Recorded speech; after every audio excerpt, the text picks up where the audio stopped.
Vous écoutez Comme du monde, le seul balado où deux charmants zinzins plongent dans l'art méconnu de la construction d'univers imaginaires. Salut Joël. Salut Julien. T'as-tu passé une belle semaine? Oui, j'ai quand même passé une belle semaine. Tu t'es reposé? Non. Ah, On est en septembre 2023. C'est écrit dans mon agenda en gros, là, en gras. personne ne se repose. Joël ne se repose pas. OK. Il y a du monde qui se repose quelque part. Mais pas Je Joël. les envie. Mais Joël ne se repose pas en ce moment. Il y a octobre pour faire ça. Mais là, le podcast sort quand je me repose. Ouais, fait qu'on Je vais tellement être genre alité et réécouter le montage que tu fais. Puis là, après ça, je vais te dire, ce bout-là, je le couperais parce que je suis pas satisfait de ma voix. Puis après ça, tu vas te rendormir. Après ça, je vais me rendre Mais c'est sûr que si tu prends une voix de même, tu seras peut-être pas satisfait. Mm-hmm. Hey, tu voulais, avant qu'on commence proprement dit le balado, tu voulais qu'on parle de la nouvelle chanson dans le qui a intégré les épisodes, qui est déjà là au moment où cet épisode-là sort, qui s'appelle Fort. Ben oui. Ben là, les titres des chansons deviennent de moins en moins comme pertinents. Ouais. Fait que, ouais, peut-être que je peux même revenir un peu sur cette affaire-là, puis d'où ça émerge, puis après ça, te Le lancer la balle. processus, là, ouais. Fait que moi, c'est là 1 an ou 2 ans, et je sais plus. Un moment donné, quand j'étais en refonte de Gadine, puis je savais pas trop où je m'en allais, j'ai commencé à vouloir intégrer toutes sortes de formes de démiurgie dans mon quotidien. Puis je me suis donné comme défi de chaque matin en me levant, aller au piano. Je suis pas un grand musicien ou un grand pianiste, mais oui, je pianote. Mais j'allais au piano et puis je composais une chanson. Inspirée par un élément de Gadine, peu importe c'est quoi. En même temps, je renais une campagne de Donjons Dragons qui se passait à Gadine, avec des joueurs, des joueuses qui faisaient des fois il y avait des moments cocasses, puis je suis comme, c'est ça. Ou il y avait un moment d'aventure ou un moment personnel, puis c'est l'élément qui m'inspire. Tu traduisais en musique ce moment-là. Ouais, puis, tu sais, j'allais vers une émotion, mais des fois, c'était pas bon. Des fois, c'était correct. Des fois, c'était très pas bon. Ça oscillait entre ça. T'sais. Mais le but, c'était d'être constant, puis de jouer à tous les jours, puis de te créer un genre de banque. Puis de me créer une banque de trames sonores, ensuite réutilisable pour moi, pendant que je suis maître de jeu, pour mettre comme trame sonore, quasiment comme un jeu vidéo, les joueurs arrivaient dans un lieu, puis c'est la toune du lieu, qui est inspirée par la première shot où les joueurs ont été dans ce lieu-là. Super, ça. Ouais, j'ai vraiment aimé ce processus-là. Je pense que mes joueurs ont aimé ça comme idée au début. Puis à un moment donné, ils étaient tannés d'entendre la même crise de toune parce qu'ils retournaient tout le temps à la même crise de place. Mais ça, c'est leur problème. Ils ont juste à découvrir des nouvelles places. Il se passe la même affaire dans les jeux vidéo, là. Oui. Ouais. Fait que j'ai quand même fait ça. Puis le problème que moi je voyais, outre la qualité générale des tunes, c'était la qualité sonore, puis le fait que c'était toujours du piano. Quand dans ma tête, à Gadine, ça existe-tu un piano? Je sais pas, j'ai pas fait de démiurgie instrumentale. C'est la question que j'allais te poser, le fait que t'as une musique, comme est-ce que dans ta tête, à part l'instrumentation, est-ce que c'est diégétique? Pour moi, ça peut pas l'être de façon sérieuse, Okay. parce que je peux pas imaginer que ces peuples-là créent de la musique diatonique occidentale. Okay. Fait qu'ils n'ont pas le même système tonal, ils n'ont pas... Je sais pas. J'imagine que ça serait le fun de faire vraiment comme de la xénomusicologie. Puis aller faire ça, peut-être un moment, on le fera ensemble. On peut absolument faire un épisode parce que pense, mettons, à la cantine dans Star Wars. Oui. Mais déjà, ça, je trouve c'est le fun. Là. Il y a une saveur particulière à cette instrumentation-là. Mais, tu sais, ça sonne pareil comme juste... C'est ça. C'est du ragtime un peu. Ben, c'est dans la couleur là, de mémoire, là, l'avènement des synthétiseurs, tout ça, fait que tu peux aller chercher des sonorités étrangères. Mais dans Dune de Denis Villeneuve, là, il y a des textures aussi qui sont créées avec des instruments qui viennent de notre monde, mais qui sont utilisés de différentes façons. Tu sais, avec le traitement digital, on peut modifier des sons, on peut... Fait que c'est tout un univers qu'on pourrait parcourir. C'est d'imaginer quel instrument, sous quelle forme aurait donné tel son ou tel son. Tu sais, la plupart des instruments de notre monde sont soit à vent ou à cordes frottées, à cordes pincées. Tous ces classiques-là. Ou martelés, tu sais, comme un xylophone. Fait que imaginez un fruit qui n'existe pas, puis qu'est-ce que ça donne quand tu le sèches, le vides, puis mets genre une planche d'un bois qui n'existe pas, pour avoir ton xylophone ou ton marimba de ton monde, tu sais. Ouais, ou il est joué par qui, tu sais? Est-ce que ton instrumentiste, il a 4 bras? Ça modifie comment ton instrument? C'est tellement un bon point. Fait que, il y a tout ce questionnement-là qui fait pour moi que les tunes que j'avais imaginées, c'est vraiment cool comme idée, mais non, ça peut pas être diégétique. Okay. D'un autre côté, je peux assumer que c'est pas diégétique. C'est une trame sonore qui va par-dessus le film, par-dessus la série, tu sais. Je pense que c'est pas vraiment un sacrilège. Non. Tu sais, le nombre de fois que j'ai regardé une bonne série télé fantastique ou un jeu vidéo qui m'amène dans un monde sci-fi déconnecté complètement, mais que c'est des violons qui jouent. Ça me dérange pas. On dirait que je l'accepte à ce point-ci. Mais surtout que t'es pas si éloigné que ça de ta matière. Là. T'as pas... tu sais, c'est pas genre... c'est pas du Queen qui joue dans ton monde. C'est comme on peut le retrouver maintenant avec plusieurs univers cinématographiques. Dans les cinémas, on entend maintenant, c'est à la mode. Là, même avec Chevalier, là, on avait du Queen, mais c'est féodal. Fait que avec tes mélodies, reste que t'es quand même connecté avec ton monde. Là. Fait que j'ai fait quelques mélodies comme ça. Puis j'en ai fait 72 en dedans de 2 mois et demi. C'est le nombre de jours de... à chaque matin, religieusement, je faisais une toute. Et puis, donc, il y a beaucoup de merde. Puis je l'assume, c'est correct. Fait que j'ai approché Emmanuel Eustache, mon ami Manu, qui a étudié en jazz. Et puis, on a pensé à réorchestrer. Il en a fait un peu avec moi, mais il n'y avait pas beaucoup de temps à ce moment-là. Et puis là, un élément qu'on avait pris d'une chanson qui s'appelait Rivière, toi, tu l'as repris, et puis t'en as fait de la production, puis t'as finalisé la toune. C'est la musique thème du balado. Ouais. C'est la toune de Comme du monde. Ouais. Dans ma tête, elle s'appelle pas Rivière, là, c'est fini. Là, non. C'est la toune, c'est le jingle du podcast. Ouais. Mais t'as fait la même chose. Tu m'as demandé ma permission, t'as dit, je peux-tu en prendre une autre, puis en faire une toune qui joue en background de nos lectures. Ouais. Et ça, Julien, excellente idée. C'est une très, très bonne chose de faire ça. Et je pense que c'est très cool. Ça met une ambiance. Mais c'est tout ton travail. Tu as pris la chanson que j'appelais Phare. J'étais inspiré d'une game où mes joueurs y allaient au phare des Lourdes. C'est vrai qu'il y a beaucoup de merde dans ce que tu as fait. Parce que je les ai toutes écoutées pour... c'est une joke, là. Mais je les ai toutes écoutées. C'est correct quand ça me fait ni chaud ni froid. Là, c'est bien correct. J'étais à la recherche d'une chanson qui était qui avait pas une métrique définie. Tu sais, qui était pas trop rythmée. Je voulais créer une ambiance pour la lecture de nos textes. En faisant le tour, je trouvais que c'était celle qui avait un petit peu un fil aérien. Ouais. C'est atmosphérique. Ouais. Mais je l'avais écrite comme ça aussi, puis je trouve qu'elle se démarque par ça. C'est la meilleure tune en ce sens-là, où elle est plus comme une atmosphère générale. Puis... Fait que j'ai pris ta progression d'accords, j'ai pris la mélodie, j'ai choisi une instrumentation pas trop classique parce que je voulais quand même qu'on reste dans l'invention. Mais en même temps, j'ai mis un rythme qui est comme joué par, on dirait presque une machine qu'on crank, puis tu sais, c'est presque industriel par moment. Fait que j'essayais de créer quelque chose qui était, c'est ça, qui venait d'un autre monde, qui était subtil, qui pouvait créer une ambiance. Je pense que c'est quand même réussi. Ouais. Je suis quand même content de ce que ça donne, mais c'est vraiment une musique qui est faite pour lire un texte par-dessus.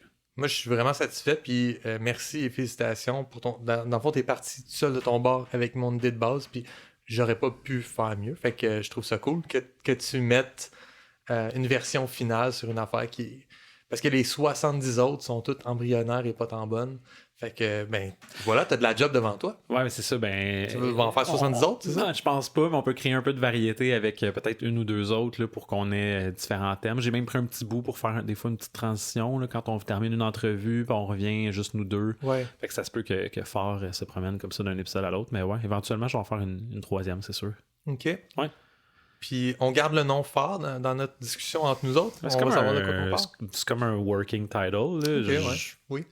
Moi, je l'ai appelé Phare, puis quand je la mets dans une chanson, je vois que le fichier s'appelle Phare, mais c'est vrai que à l'audio, au balado, le titre de la chanson importe peu. Ouais. Cette idée-là de mettre une chanson en background pour moi, ça me fait penser à Artifaction. Ouais.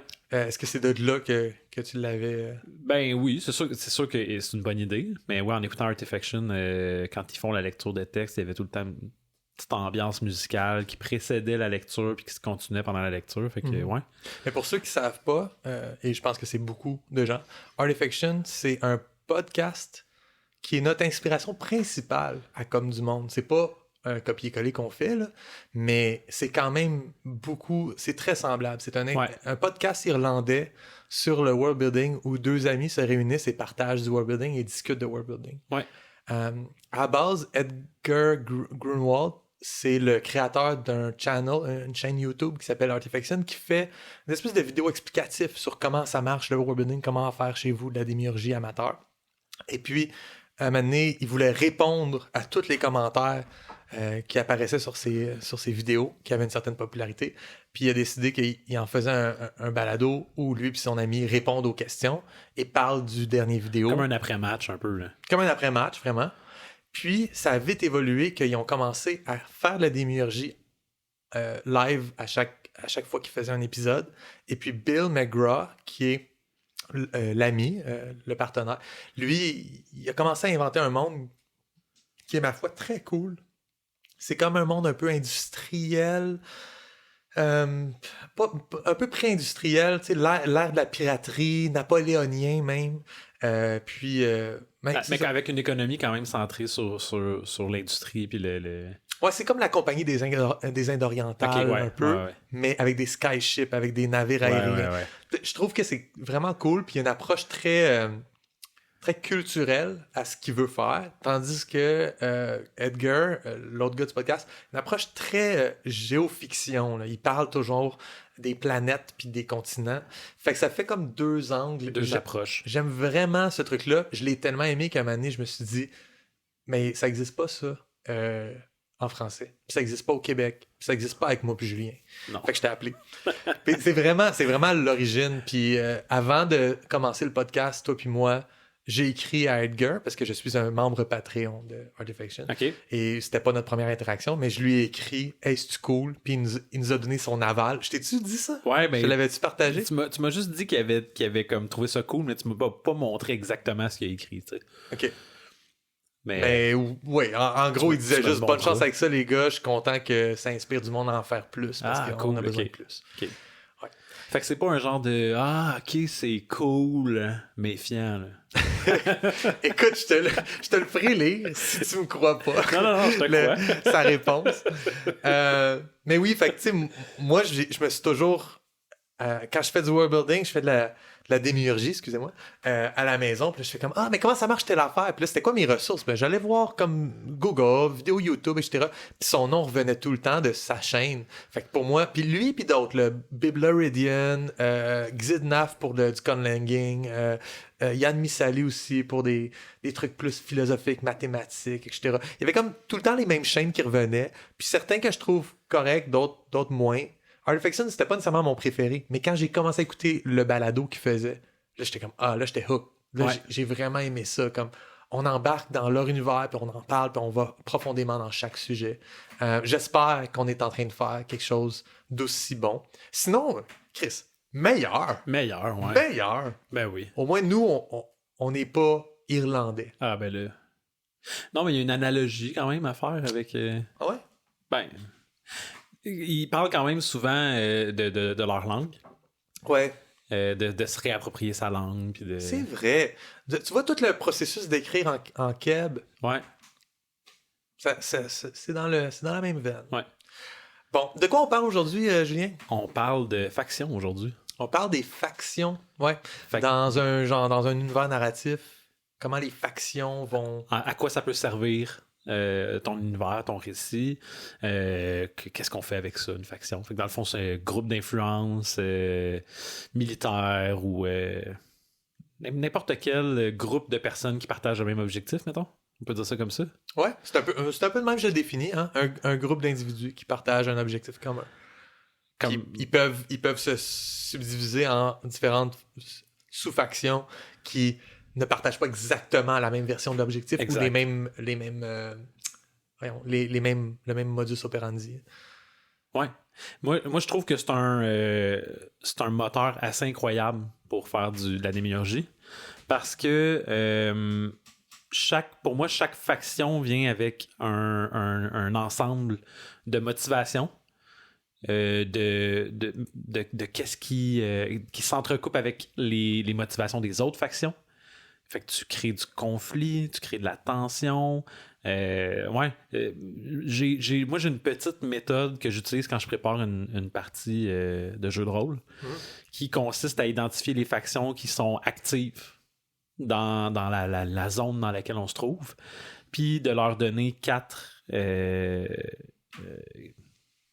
c'est comme une phrase à compléter que je fais. Puis ça, je n'ai rien inventé, là, c'est quelque chose qui revient souvent sur des blogs ou dans des livres de jeux de rôle. Mais ce que je fais, c'est, mettons, j'imagine une faction, puis là, je me dis, cette faction-là, elle veut quoi? Mais il y a quelque chose qui l'empêche de l'obtenir. Donc, une autre donnée à remplir. Il y a un obstacle à l'atteinte de cet objectif-là.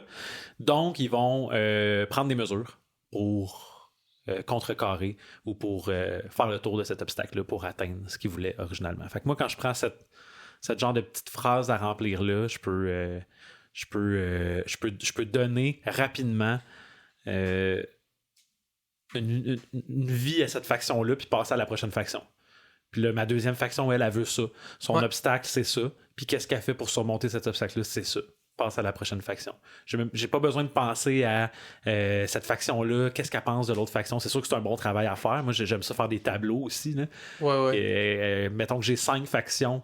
Ben là, cette faction-là, elle, qu'est-ce qu'elle pense de la faction B, la faction C, la faction D? Plus t'as de factions, plus ça devient, c'est comme exponentiel, là, le travail que t'as à faire. Ouais. Mais, tu me répondras, là, selon toi, un cadre avec 2 factions, c'est-tu intéressant, ça? Moi, je trouve que c'est pas beaucoup de factions. C'est ça. Parce que souvent, plus t'en as, plus c'est compliqué, mais plus t'en as, plus c'est le fun. C'est plus il y a du jus. Moi, j'essaie de... Parce que 2 factions, t'es mets comme on dirait automatiquement en opposition. S'ils sont pas en opposition, ils sont en coopération, mais ils coopèrent dans quel objectif? Fait qu'on dirait que ça t'en prend comme automatiquement une 3e. Ben oui. Fait que il n'y a pas de nombre magique, mais... Le 3 factions, ça revient pas mal, quand même, souvent. Là. Ouais, mais mettons, si tu regardes la guerre des étoiles, tu sais, t'as l'Empire puis t'as les rebelles. Ouais, c'est pas mal du... Mais la guerre des étoiles se rentre dans un mode très binaire, là. Très le bien contre le mal. Ouais. Fait que c'est sûr que dans ces trucs-là, qui sont plus le bien contre le mal, naturellement, t'as 2 factions. Puis après ça, tu peux avoir des groupes qui s'allient, qui se désallient, puis ça devient plus intéressant. Mais ça reste que ces 2 factions. Ouais, mais c'est ça. Je trouve pas que ça apporte beaucoup de richesse. C'est facile de raconter une histoire avec 2 factions, mais quand t'en déploies plus qu'une, tu commences à avoir une complexité, une profondeur, je trouve, qui sert un peu mieux ton récit. Puis j'essaie de pas faire ça non plus symétrique. Mettons que ta première faction, c'est une milice. Son but, c'est de contrôler tel territoire. Mais là, si ta deuxième faction, c'est une milice, puis son but, c'est de contrôler le même territoire. Ouais. Puis là, ta faction C, c'est une 3e milice, puis elle, son but, c'est de voler. Fait que tu deviens que c'est trop symétrique, t'as trop le même genre de faction. Moi, j'y vais vraiment avec... une faction, ça peut être n'importe quoi. Là. Ça peut être un groupe religieux. Mm-hmm. Ça peut être un syndicat. Ça peut être un gouvernement. Quand tu penses syndicat, tu penses crime organisé ou syndicat? Ouais, syndicat. Comme une union. Une union, là. Qu'est-ce que ça donne? Ben, ça dépendait dans quelle sorte de monde. C'est là, vrai, mais... ça dépendait dans quelle sorte de monde. Tu sais, aux États-Unis, il y a des unions qui ont brassé pas mal d'affaires. Puis même ici, là, tu sais, la Révolution tranquille, c'est... Fait que je pense qu'en allant chercher une asymétrie dans le pouvoir et l'influence de tes factions, tu peux créer quelque chose d'intéressant. Est-ce que tu les imagines? Disons qu'on fait un truc à 3 factions, puis je décide de faire ça roche-papier-ciseaux. Eux haïssent ça de eux haïssent ça de eux haïssent ça de eux. L'espèce de triangle. La façon Pokémon. La façon Pokémon. Est-ce que c'est bon, ça, ou est-ce que c'est cheap, puis ça va donner des résultats un peu plates? Mais toi, t'en penses quoi? Ben là, c'est moi qui te pose la question. Ouais, ok, bon. Je sais pas que j'en pense. J'ai juste shooté ça de même. J'ai pas vraiment d'opinion parce que je pense pas que j'ai déjà essayé de faire ça. Ben... Là, t'as un genre de stand-off mexicain, là, tu sais. Ben, ouais, je pense que ça peut être vraiment cool. J'ai lu, moi, dernièrement, Demon Bone Sarcophagus, qui est une aventure pour Donjon Dragon. Puis c'est un petit peu ça, son idée, là. C'est qu'il y a différents parties qui se pointent au même endroit pour le même objectif. Mhm. C'est vraiment cool, je pense, quand tu racontes une histoire. Quand tu runs un jeu de rôle, c'est très complexe. Ah ouais, hein? Parce que là, faut que tu gardes trace de qui fait quoi, puis ils ont tous le même objectif en tête, fait que ça peut devenir un peu compliqué à suivre. Mais moi ce que j'aime faire, là, c'est vraiment ça. C'est d'y aller avec qui rôde dans les alentours, là. Mhm. Puis peu importe leur niveau d'influence, leur niveau de puissance, je les gère comme des factions à part entière. Puis je me pose cette question-là. Qu'est-ce qu'ils veulent? C'est quoi l'objectif? Qu'est-ce qu'ils font pour... c'est quoi les obstacles? Puis qu'est-ce qu'ils font pour surmonter leurs obstacles? Puis là, après ça, je regarde le portrait que ça me donne. Puis là, s'il y en a que, selon ce qu'ils veulent, se retrouvent en conflit avec d'autres, tant mieux. Mais je trouve qu'en les opposant directement sur le même objectif, tu crées ce genre de monde-là où tout est blanc ou tout est noir. Genre, eux, c'est les bons. Eux, c'est les méchants. Ouais. Fait que, j'aime mieux me rester loin, moi, c'est peut-être une préférence personnelle, mais j'aime mieux rester loin de ça, comme tu as fait un peu avec tes crocodiles, tu sais. J'aime mieux leur donner une motivation qui existe seulement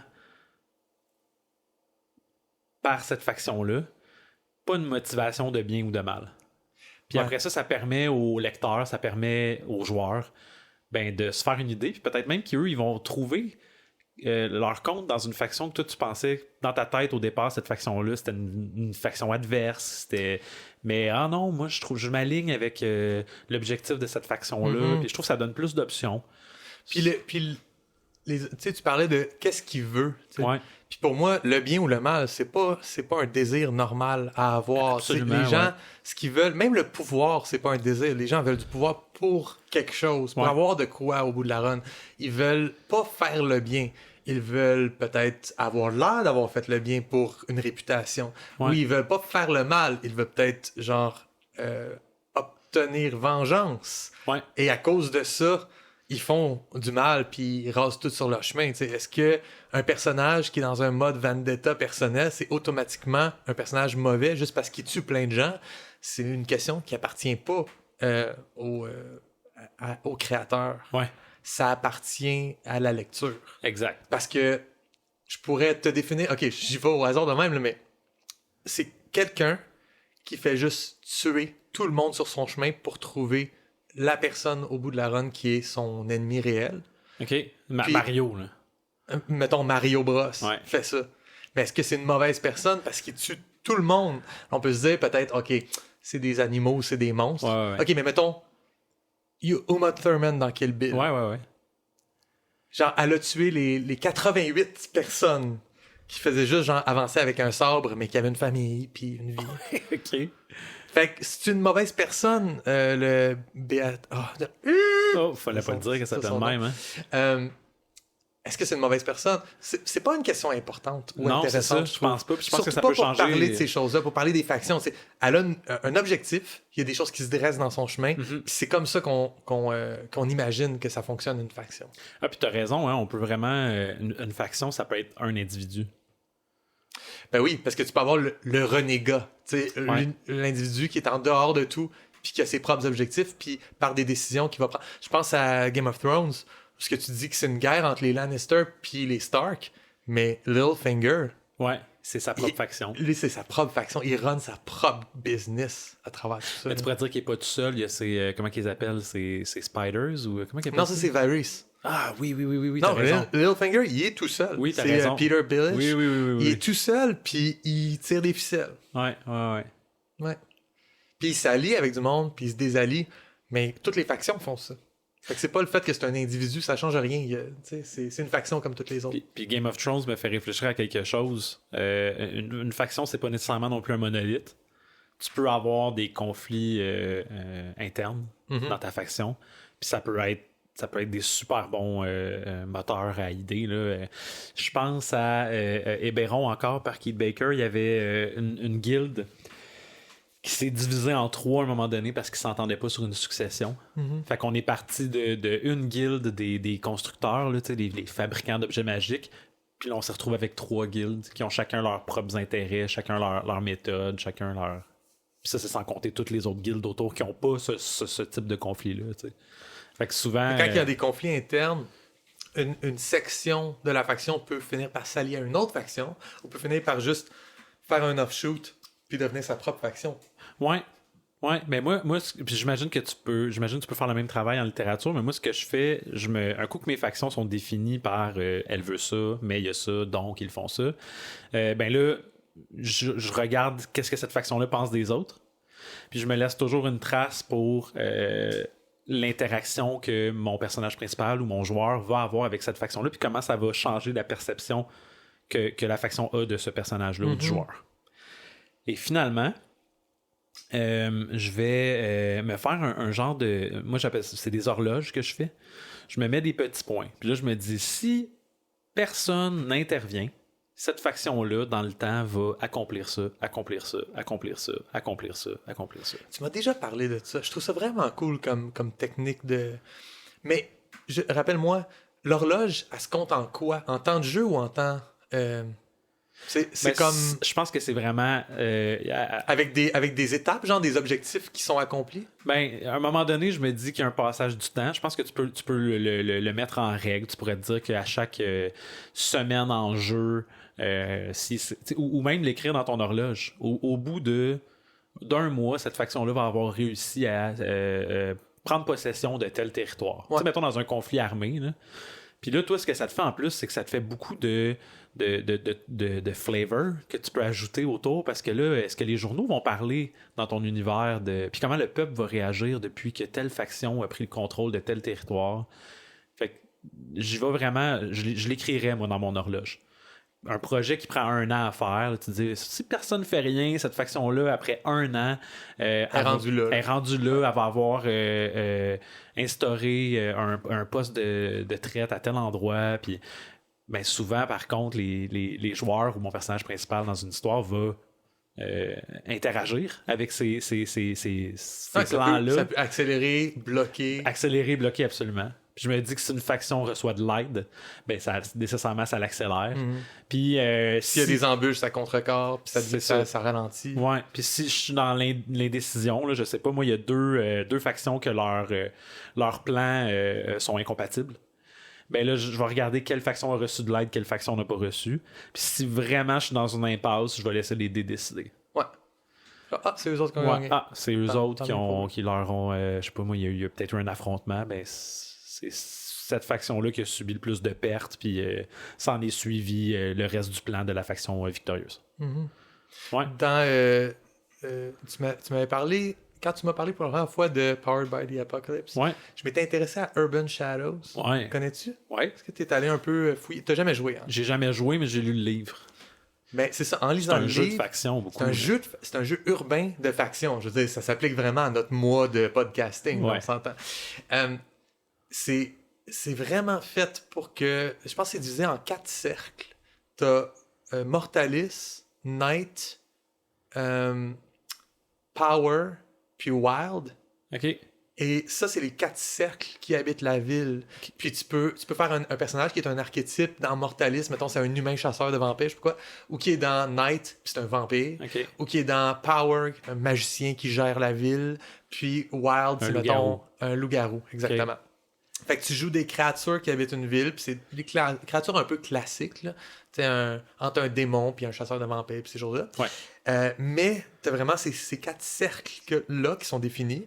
Je pense que dans la terminologie, ils appellent pas ça des factions, parce qu'il y a un autre mot pour faction qui sont comme les sous-cercles, si tu veux. Mais l'un et l'autre, tu peux être dans un cercle, puis ça te définit en tant que loup-garou, t'es wild. Mais à partir du moment où tu t'associes avec un mage, puis t'accomplis ce que le mage veut, là, tu tombes dans le power. Fait que c'est pas...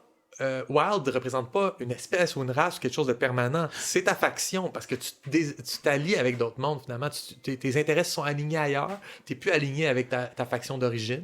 Fait que tu peux te promener comme ça. Et puis là, il y a tout un système de dettes qui sont comme comptabilisés Ouais. avec genre tu dois ça à ce groupe-là de cette faction-là. Fait en tant que personnage, tu dois toujours interagir puis penser en termes de qui contrôle ce quartier-ci de la ville, à Star-ci, puis Qu'est-ce que ça va me coûter de faire ça ou je veux obtenir telle chose. Cette faction-là est prête à me l'offrir, mais ça vient avec quoi? c'est ça, exactement. Puis c'est super intéressant comme juste en tant que joueuse d'un jeu de rôle, parce que le maître de jeu réfléchit aux factions, mais quand t'es rendu dans la position, dans la posture j'ai un personnage, puis mon personnage évolue là-dedans, de comprendre que c'est pas juste une facette du cadre qu'on t'offre, c'est carrément genre dans ce que tu vas faire de ta game. Aujourd'hui, genre, je vais réfléchir en termes de factions, puis m'aligner avec du monde, puis ça va avoir des impacts sur mon jeu. C'est soutenu aussi par des règles, par une mécanique solide qui appuie ça. C'est ça que j'aime des jeux qui sont powered by the Apocalypse. Là. C'est que les choix de design de règles sont toujours en soutien de comment le jeu on le joue, puis c'est quoi l'expérience qu'on veut que le joueur ait. Mais ça, c'est la bonne conception de jeu. Là. Ouais. Si je me trompe pas, même les caractéristiques de ton personnage aussi sont revampées. C'est pas juste force, dextérité, constitution. On l'a pas sous la main ce jeu-là, mais souvent, c'est la même chose. C'est le même système que Monster of the Week. Puis tes statistiques, c'est cool. Ouais, c'est ça, des trucs weird. Might. Fait que là, tu sais que Might, ben, c'est ta force brute quand t'es en combat. Cool, c'est à quel point t'es capable de maintenir en apparence, une apparence de contrôle, comment tu réagis, comment tu es capable de garder ton sang-froid. Puis weird, ben, c'est ton aspect magie, connaissance arcane. Fait que de jeu en jeu, t'as des caractéristiques qui servent ça. Puis en plus, tes factions, surtout Urban Shadows, qui est un jeu de factions. Je pense que t'as même des moves spéciaux que tu peux faire dans le jeu. Ouais, t'as des faction moves. Ouais. T'as des city moves. Tu sais, qui vont au niveau de la ville. Des faction moves. Fait que ce qu'ils appellent les moves, c'est genre les actions que tu peux prendre. Fait que bien sûr, t'as des basic moves, qui est juste genre une action de base. Que ce soit genre attaquer quelqu'un ou jaser à quelqu'un. Ou des trucs de même. Mais quand t'as des faction moves puis des city moves, ça inclut dans le game design ce que t'as l'intention de faire ou ce qui est possible de faire dans le jeu. Ouais. Mais là, on parle de jeu, mais les factions dans une œuvre purement créée et narrative aussi, là, on leur place. T'sais. Parce que tout à l'heure, quand tu as commencé à le définir, c'est quoi les factions, tu as parlé de conflit. Tu as dit l'important, c'est qu'il y ait un conflit. Ça sert à rien d'avoir 3 fois la même faction qui veut la même affaire. Fait que le conflit devient intéressant quand les trucs fonctionnent pas bien ensemble. Ouais. Les différents groupes fonctionnent pas bien ensemble. Puis là, il y a un conflit. Puis c'est ça la clé de la narrativité, c'est qu'il y ait un conflit. Ouais. Mettons, je viens à David Mamet dans son... tu sais c'est qui David Mamet? Non. Je sais que c'est un auteur qui je sais que son nom est sur des livres. C'est dramaturge et réalisateur avant tout. Okay. Il a écrit un livre en 1991 qui s'appelle Unfilmed Directing, qui est vraiment comme un peu une clé de comment réaliser son film, comment être cinéaste accompli. Tu sais, je sais pas à quel point tu lis ça puis tu deviens un très bon réal, mais... Reste qu'il écrit sur le procédé. Ouais. Okay. Puis là-dedans, il pose 3 questions pour définir comment un conflit va arriver. Puis je trouve que ça rappelle, ça définit pas mal comment les factions vont opérer. Okay. La première question, c'est qui veut quoi? De qui, même. Okay. Fait que pour moi, c'est une question de faction, ça. Ben, c'est la question de tantôt. Là. Qui c'est ta faction? Ben, elle veut quoi? Ben, elle veut de qui? Mais il amène ça à une autre question aussi, qui est pourquoi ça arrive maintenant? OK. Fait qu'il y a une conjoncture. Il y a une situation qui fait que maintenant, ça arrive. Ou maintenant, ça n'arrive pas, puis là, il n'y a pas le conflit. Mais quand il y a le conflit, c'est que ça arrive. Ouais. C'est que la personne ne fait pas juste le vouloir. Elle a une opportunité de mettre en scène son désir. J'aime ça, l'aspect d'opportunité. Là. Puis à la fin, c'est la conséquence. Il arrive quoi si la personne l'obtient? Puis il arrive quoi si elle l'obtient pas? C'est quoi la conséquence négative si ça ne fonctionne pas pour cette personne-là? Fait que j'aime ces 3 questions-là parce que pour moi, si tu mets en scène des factions, chacune de ces factions-là opère selon les règles de ces 3 questions-là, puis il va avoir des conséquences si ça fonctionne pas ou si ça fonctionne pour... Fait que mettons, les idées de désir, ça serait... Puis là, moi, j'ai juste listé ça ici parce que j'ai essayé de faire aller mon imaginaire puis me dire, ça peut être quoi, t'sais? Fait que qui veut quoi de qui? Mais j'ai pensé vengeance, mais aussi conquête, la survie, juste. Ouais. Fait que c'est les drives, là, c'est les choses qui font que ta faction, ça se peut qu'elle veuille une vengeance contre un truc qui s'est passé il y a des années. Ouais. Ou qu'elle veuille simplement survivre dans le contexte. On est dans une ville, puis c'est les orphelins. Les orphelins, c'est une faction. Tout ce qu'ils veulent, c'est survivre. J'ai les enfants des de la bouches rue. à nourrir. C'est ça, là, ouais. Ou peut-être recouvrer une ancienne gloire disparue, tu sais. Ouais. Ou un genre de nationalisme. Ouais. Ouais. Ou t'as l'idée de satisfaire un dieu, tu sais. Ça peut être ça, parce que là, on peut avoir quand même beaucoup de stock qui se passe avec, comme simple base, c'est des cultistes. C'est ça peut t'amener dans l'irrationalité aussi, là, tu sais, c'est dans des choix qui sont moins logiques. Puis moi, le désir qui m'appelle le plus, c'est la mobilité sociale. OK. C'est changer de caste. Changer d'étoile. Je sais pas pourquoi, là, ça vient chercher des cordes sensibles chez moi, puis je sais comment j'ai le goût de travailler avec ça. Ouais. Quelqu'un qui veut puis tu sais, ça peut être de faire la révolution pour briser la roue puis changer le système, ou ça peut être simplement moi, genre je veux que mon blason devienne tu sais, l'aristocratie, etc., que mes enfants manquent jamais de rien. Fait que t'as un personnage qui est dans la pauvreté puis il s'allie à un groupe qui essaye de grimper dans l'échelle sociale. La fameuse guilde des voleurs ou ouais. Après ça, la conjoncture où ça arrive, tu sais, pourquoi ça arrive maintenant? Tu peux avoir, genre, mettons, un cataclysme naturel dans le nord du pays qui amène une faction à se déplacer, puis à être poussée, puis à migrer contre leur gré vers le sud. Ouais. Et là, tout à coup, tu as des factions qui sont en conflit. La ville, la guilde des voleurs, là, mais les immigrants qui arrivent, là.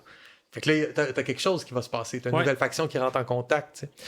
Ou une découverte récente, comme, genre, le Nouveau Monde, la découverte du Nouveau Monde dans notre univers, où ce que tout à coup il y a comme beaucoup de gens qui se battent pour avoir les richesses de l'Amérique, tu sais. Fait que c'est ça le catalyseur de notre conflit entre factions, c'est que là la France, l'Angleterre, les Pays-Bas, l'Espagne, l'Italie, le Portugal se retrouvent dans une situation que, même s'ils jouaient leur échiquier intelligemment en Europe, là, le premier qui se réveille puis qui allume qu'on peut tout massacrer les peuples autochtones puis leur voler leurs saphirs, c'est celui qui va gagner la course. Pas nécessairement des gens éthiques, non, mais c'est des gens qui gagnent. Puis les autres vont être les perdants. Puis ça, c'est le conflit entre factions qui émerge tout à coup. La faction de l'Empire aztèque est une faction intéressante aussi ou de l'Empire Inca. Tu sais, c'est une faction intéressante dans tout ce... Ou même des... ma connaissance des peuples autochtones des Caraïbes me perd. Mais le peuple... les Taïnos de Cuba puis d'Haïti, de Hispaniola. OK, je suis pas familier avec ça. Parce qu'ils se sont fait massacrer. Fait il reste pas de Taïno. Puis, il y a sûrement eu du métissage, mais je veux dire, c'est un peuple qui a perdu la game. Puis, c'est dramatique, c'est une tragédie, mais en termes d'inspiration pour créer du drame, créer de la tragédie, cette faction-là est particulièrement intéressante. Là, parce qu'eux sont en mode survie, puis les autres sont en mode conquête. Puis, ils sont pas au même niveau d'armement, au même niveau de « je porte des virus ». Fait que c'est bête parce que je suis en train de parler de quelque chose de la vraie vie.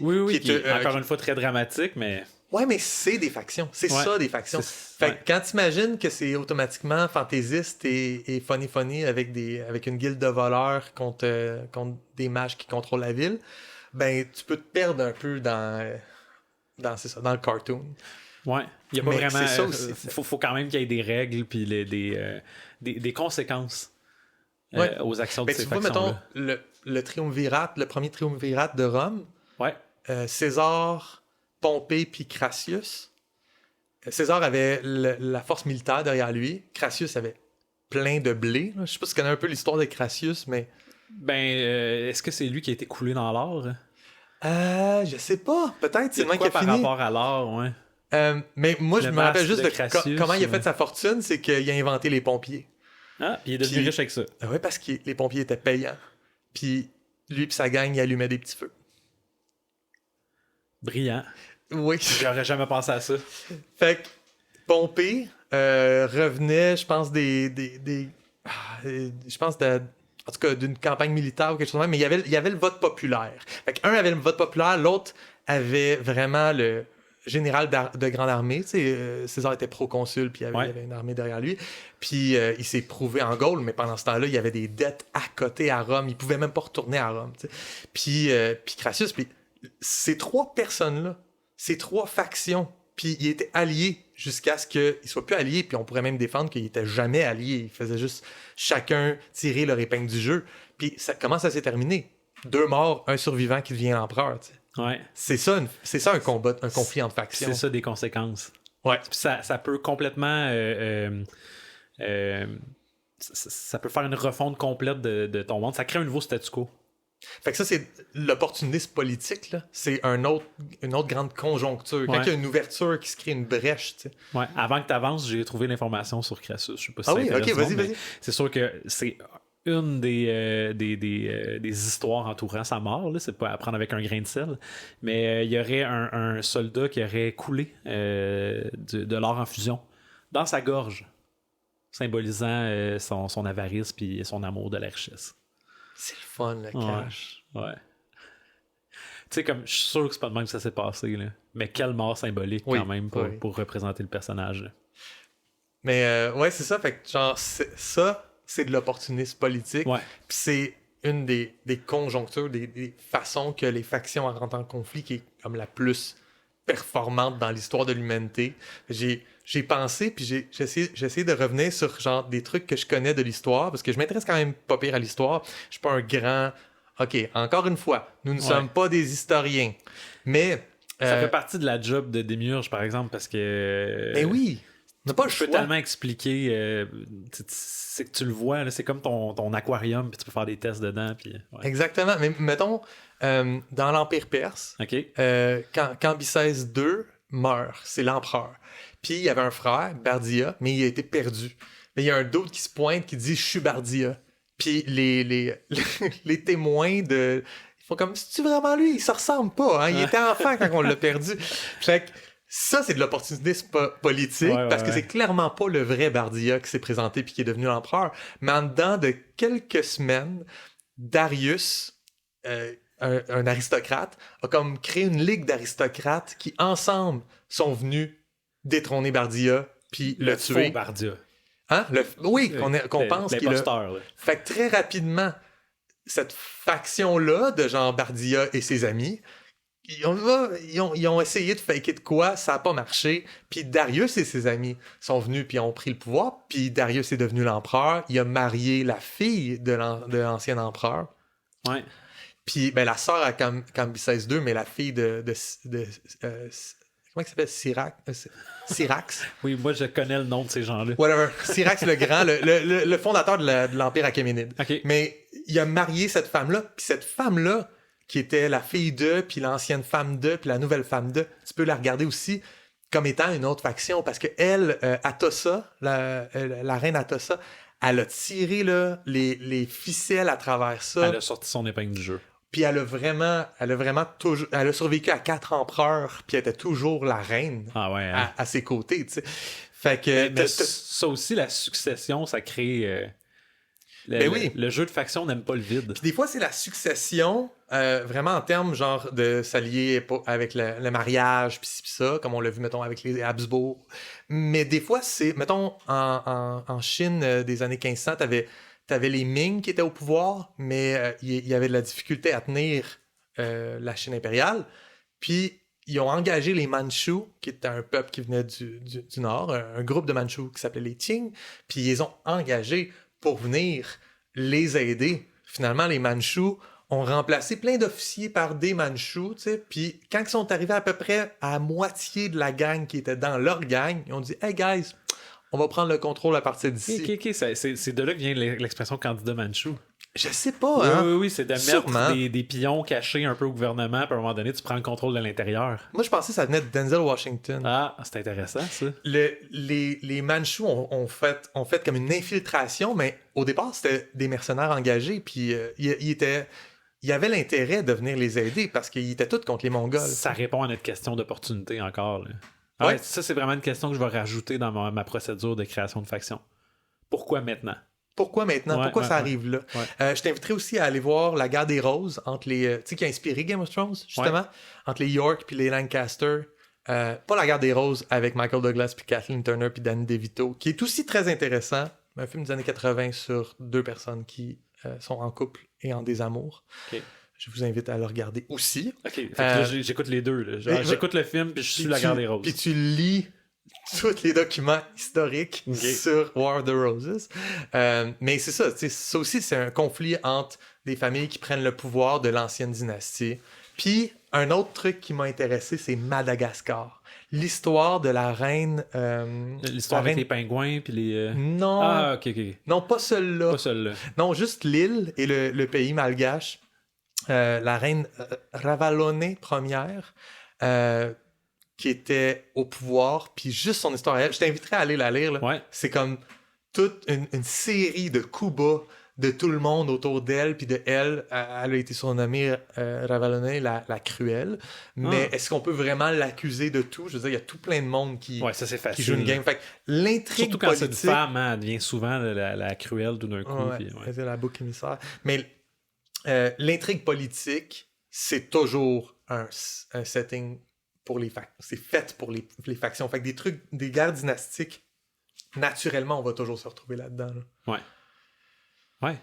Puis finalement, ben, il peut avoir tu sais, toi, tu parlais de... Tu vas te poser la question, pourquoi maintenant? Ouais. Des fois, c'est une bévue administrative ou une niaiserie de même qui crée comme un effet boule de neige. Puis, une autre histoire dramatique, la guerre, les guerres Apaches, le conflit entre les Apaches puis les Navajos et les Américains, Ouais. dans les années 1800, où il y a eu de quoi qui a été un malentendu, puis finalement, des militaires américains pensaient qu'il y avait entre leurs mains des Apaches par rapport, puis il y a eu comme tu sais, ça a amené de pire en pire dans une situation avec les gens, les geôliers et les prisonniers, Ouais. puis ils les ont tués. OK. Turns out que c'était le frère et les deux neveux du chef de tous les Apaches Aïe, aïe, aïe. qui a donc déclaré la guerre Oh, la aux boulette. États-Unis. Oh, la boulette. Et donc, à la suite de ça, il y a eu des décennies et des décennies de guerre entre des peuples autochtones qui revendiquaient leur territoire, mais qui agissaient plus sur un désir de vengeance, Ouais, ben oui. spécifiquement, et des Américains qui avaient tout à gagner à prendre ce territoire-là, parce que c'était un territoire avant qui appartenait au Mexique, mais après la guerre américano-mexicaine, c'était comme un peu un flou politique. Puis là, les États-Unis ont fait, ben, on va aller le chercher tant qu'à faire. Puis là, ben, on est déjà en guerre, fait qu'on va raser.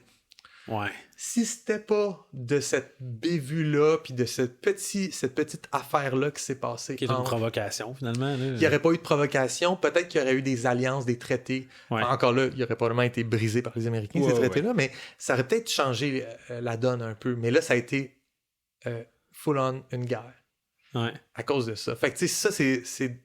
Puis mon regard est tout le temps un peu sur les peuples, les historiques, etc., mais on peut ramener ça dans une ville, on peut ramener ça même dans un groupe de personnages. Chacun de ces personnages-là va avoir des conflits qui peuvent être exactement comme ça, puis obéir aux mêmes règles. Ouais. Ah ouais, moi je vois aucun. Ces questions-là, tu pourrais autant te les poser pour un personnage que pour un groupe de personnages. Là. Ouais. J'ai fait une faction, moi, Quoi? pour ma livraison bi-hebdomadaire. Ouais, appelons ça bimensuel. Oui, bimensuel, excuse-moi. 2 fois par mois. 2 fois par mois. Ouais, j'ai fait une faction. Puis peut-être qu'on pourrait essayer de se poser ces questions-là après la lecture de mon texte. Ouais. Voir si peut-être que je vais échouer lamentablement, mais... Ouais. Allons-y.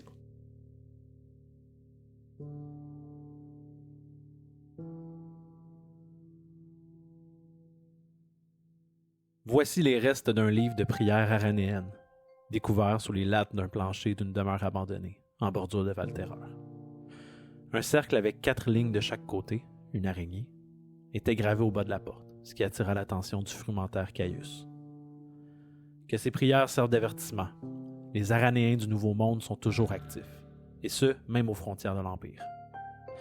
Que ces prières servent aussi de rappel. Les Aranéens du Nouveau Monde sont aussi frappés de la damnation mémoriale. Ils iront rejoindre les autres ennemis de l'Empereur, les et les disciples de, dans l'oubli. 1. Unité. Gloire à Aranea, gloire à la toile cosmique qui unit chaque être.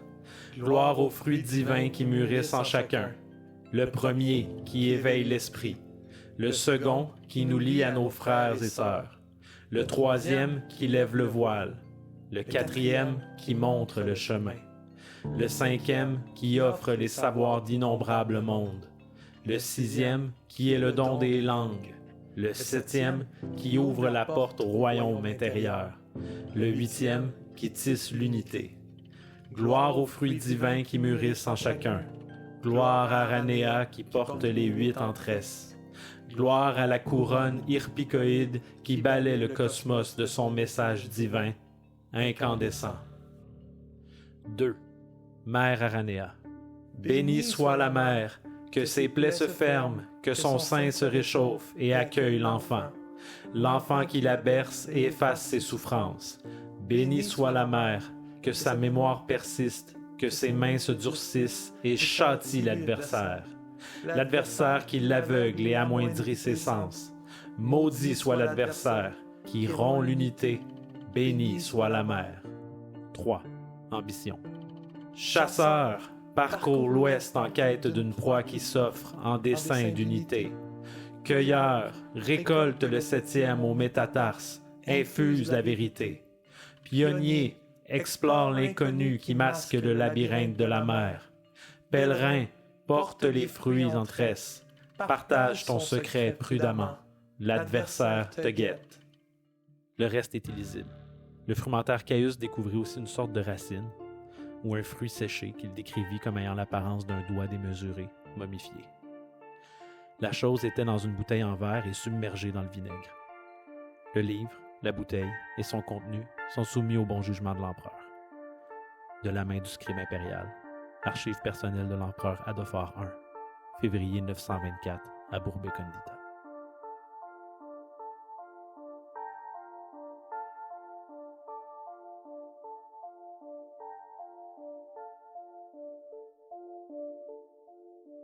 Julien. Oui! Arc. Je sais.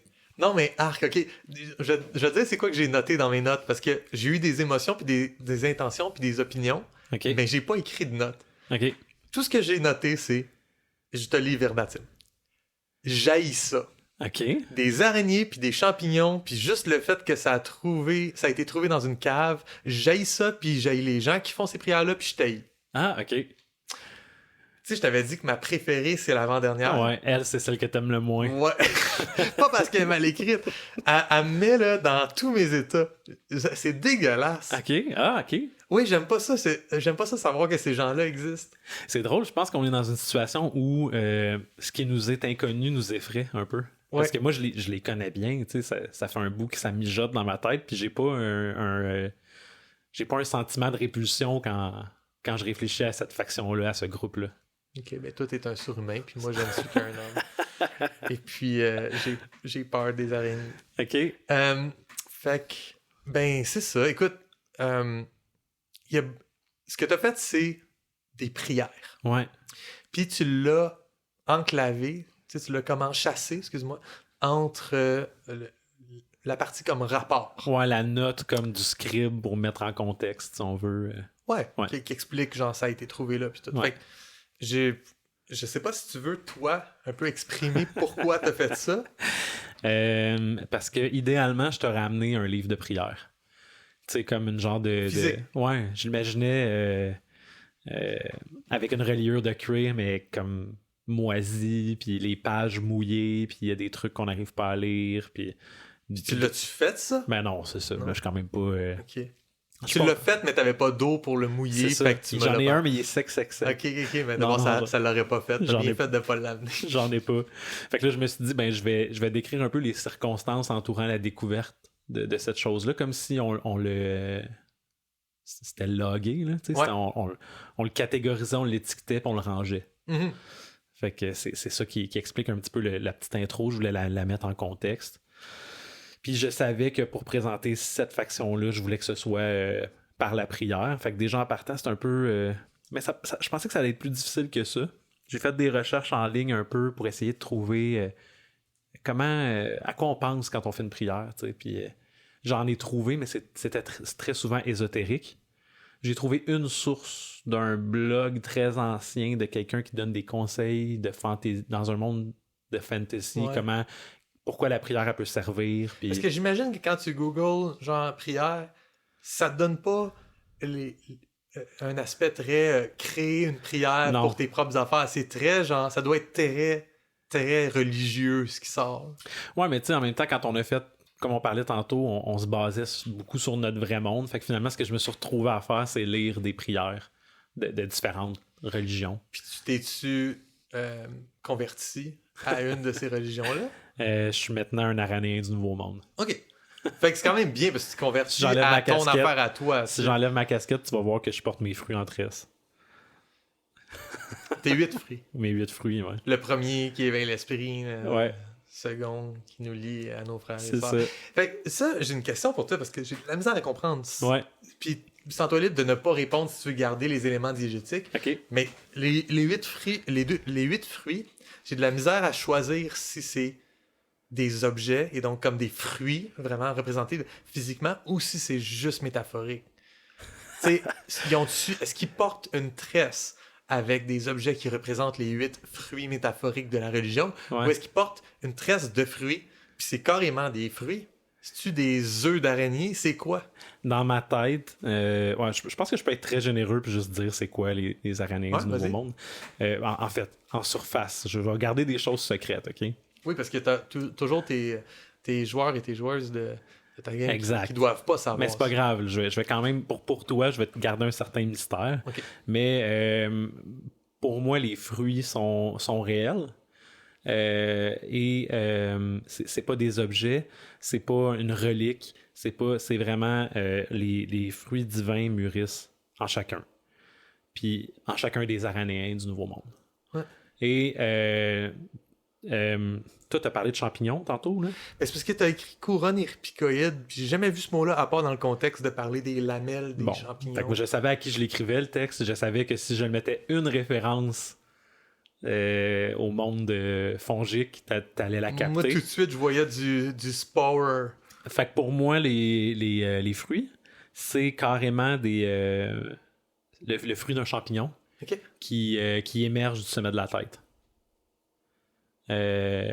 Qui forme, imagine s'il y avait des pattes d'araignée qui sortaient de ta tête, genre. Puis que Es-tu obligé d'imaginer ça? Ça me semble une très mauvaise idée pour moi d'imaginer ça. cette image-là, c'est en fait ce qui fait qu'on appelle ça les aranéens, c'est qu'en fait, il n'y a pas d'araignée dans. C'est que ça donne aux membres de cette faction-là l'apparence d'une tête d'araignée, tu sais. OK. Mais en fait, c'est juste le fruit, c'est juste le carpophore Ouais. du champignon qui avec le temps, sort de l'autre. Ah ouais. Ouais.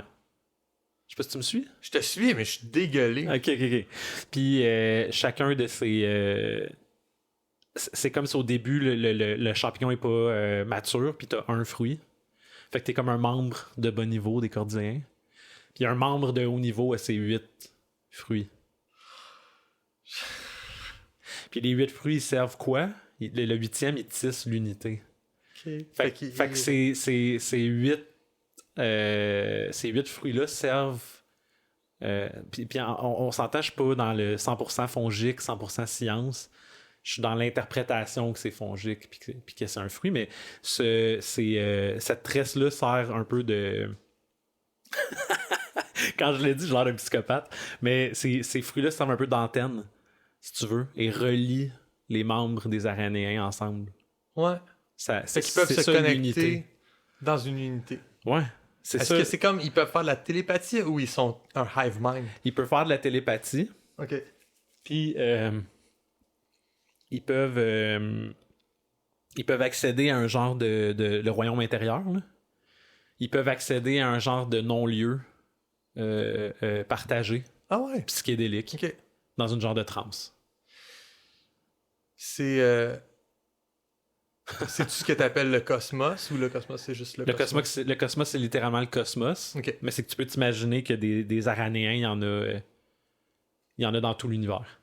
Mhm. Comme si les spores avaient été balayés dans une genre de tempête solaire, mettons. Là. Ouais, ouais. Puis quand tu accèdes à ce non-lieu-là, c'est pour ça le savoir d'innombrables mondes. Ils ont une façon, ils ont comme un moyen de communication que toutes les autres factions ne peuvent pas avoir. Absolument. Puis je dis pas, mettons, peuple, parce que ce que je comprends, c'est que c'est pas tant au niveau... Genre, tu l'interprètes comme une faction, parce que si t'as ça, t'es automatiquement ligué avec ces gens-là. Ouais. Tu peux pas être... Il faut que tu sois croyant de cette religion-là pour avoir le don du non-lieu. En fait, ce qui regroupe ces gens-là, c'est que nécessairement, ils transportent cet organisme-là, si tu veux. Ouais.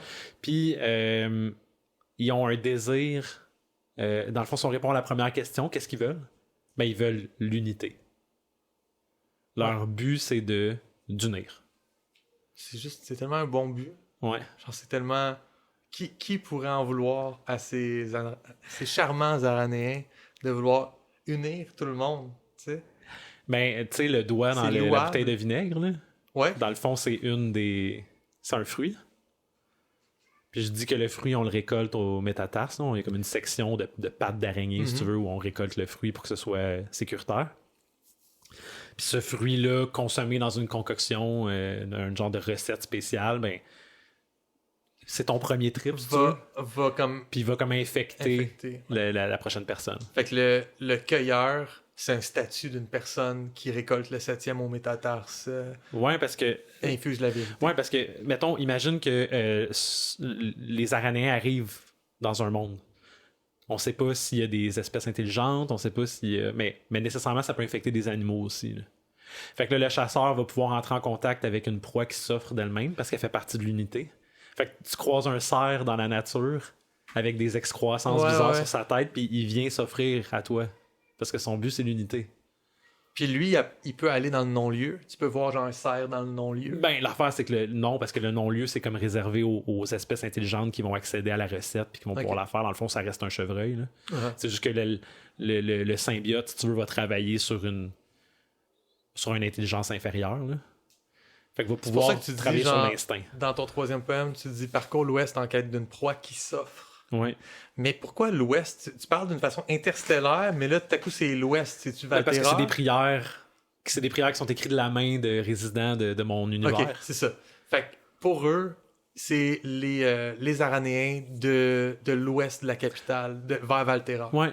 Dans le fond, ils partagent le même but que l'empereur. Tu sais, dans le pamphlet, l'empereur veut envoyer du monde à l'ouest. Ouais. Ben, les aranéens aussi, ils veulent envoyer du monde à l'ouest. Pour plusieurs raisons. Tu m'as parlé tantôt, tu as dit, est-ce que c'est un hive mind? Tu m'as demandé ça. C'est pas un hive mind.